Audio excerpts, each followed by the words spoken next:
తెలంగాణ వృద్ధి రేటు దేశ సగటు వృద్ధి రేటు కంటే 2.7% ఎక్కువగా ఉంది.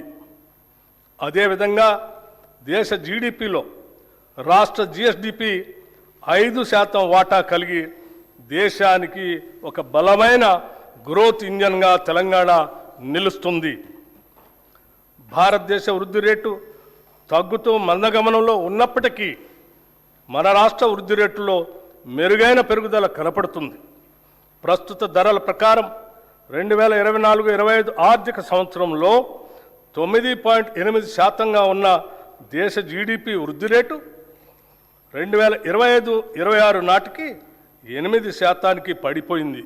కానీ సరిగ్గా ఇదే సమయంలో తెలంగాణ రాష్ట్ర స్థూల రాష్ట్ర దేశోత్పత్తి వృద్ధి రేటు 2024-25లో 10.6% నుంచి 2025-26 నాటికి 10.7% పెరిగింది.